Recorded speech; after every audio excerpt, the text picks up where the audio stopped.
Bonjour, j'espère que vous allez bien.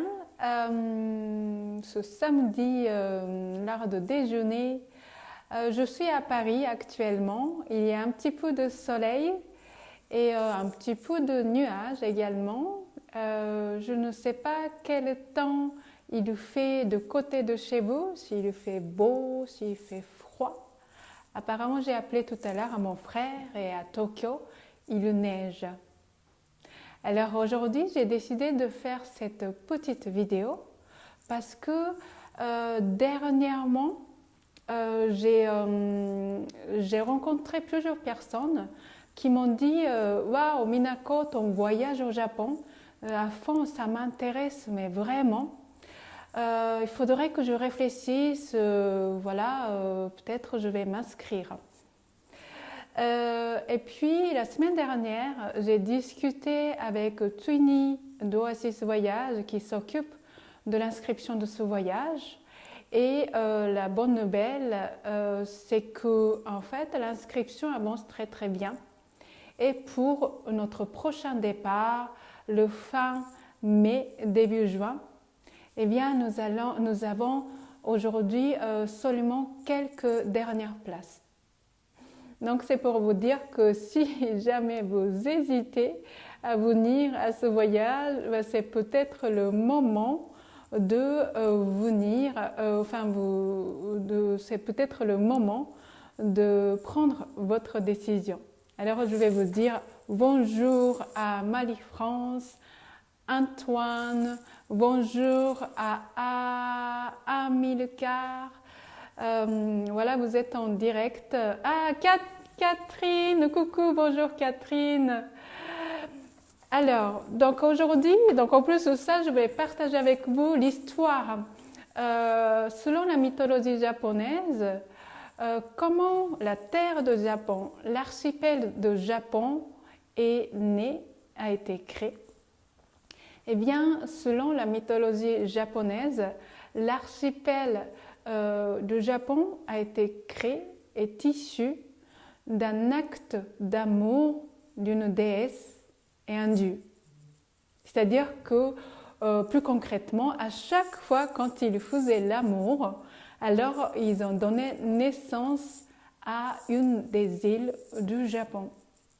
Et en effet, cette notion de l'énergie de masculin et de féminin, yin et yang, sont vraiment omniprésents dans la culture japonaise. Par exemple, lorsque vous visitez un jardin, selon la composition, la façon dont les pierres sont composées, il peut représenter cette énergie yin et yang selon le nombre et la façon de positionner les pierres. Ah, bonjour Yasko, je te vois. Sébastien, bonjour. Et puis en plus de ça, la terre de Japon, vous savez, c'est la terre volcanique et c'est la terre vivante. Ça bouge énormément, comme vous savez, il y a aussi des tremblements de terre. Et c'est une terre qui a énormément de puissance, de l'énergie. Et lorsque vous posez vos pieds sur le territoire du Japon, vous ressentez cette force volcanique sous vos pieds. Alors maintenant, je vais un petit peu partager l'itinéraire de ce voyage. Donc vous allez démarrer ce voyage en arrivant au Japon. Je vais vous emmener à Mont Shigi. Alors c'est un ensemble de monastères sur la montagne près de Nara. Et ce site n'est pas encore très très fréquenté, ni par les Occidentaux, mais ni par les Japonais. Et du coup, c'est un site qui est très très préservé.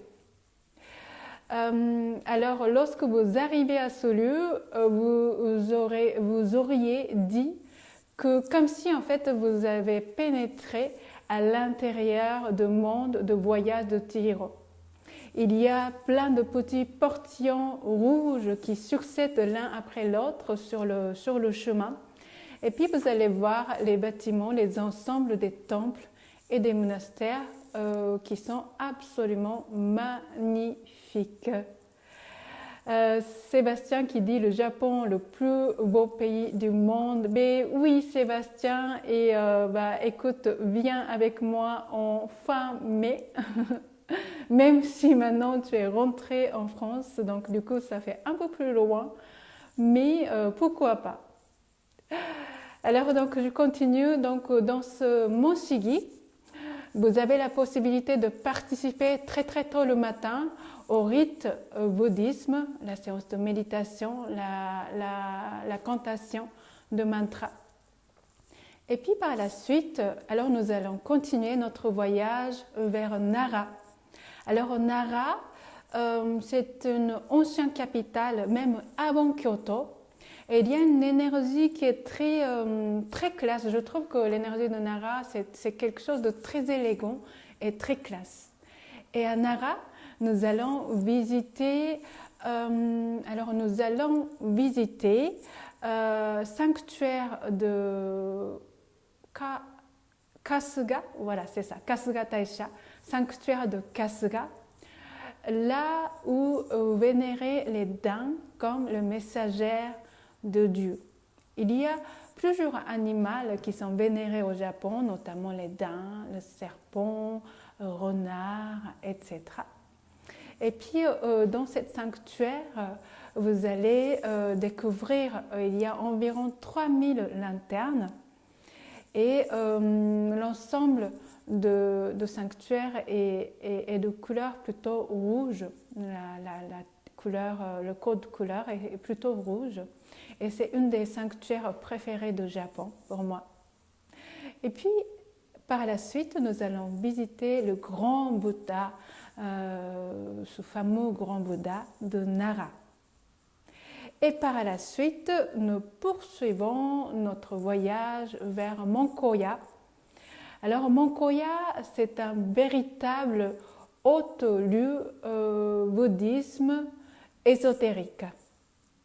Alors, c'est un plateau qui se trouve à peu près à 800 mètres d'altitude, entouré des montagnes qui dépassent 1000 mètres. Et du coup, de ce fait, vraiment, l'énergie est très, très préservée. Et c'est également le dernier lieu de pèlerinage le plus connu du Japon. Alors, tous les jours, les pèlerins arrivent et il complète son pèlerinage à ce lieu. Dans ce lieu, vous ressentez vraiment une énergie de pratique, de conscience qui ont été accumulées depuis millénaires. Et sur Monkoya, vous avez également la possibilité de participer au rite de feu. C'est un rite puissant, transformatrice et purificatrice. Nous allons préparer pour participer à ce rite avec une méditation pour clarifier notre intention pour ce processus de purification et de transformation par le feu. Puis par la suite, nous allons continuer notre voyage à Kyoto. Et à Kyoto, alors j'ai vraiment un des lieux de préférés de Kyoto, c'est 33 pavillons de 33 intervalles. Excusez-moi, des fois le nom en français, je confonds avec les noms en japonais. Donc c'est le pavillon de 33 intervalles.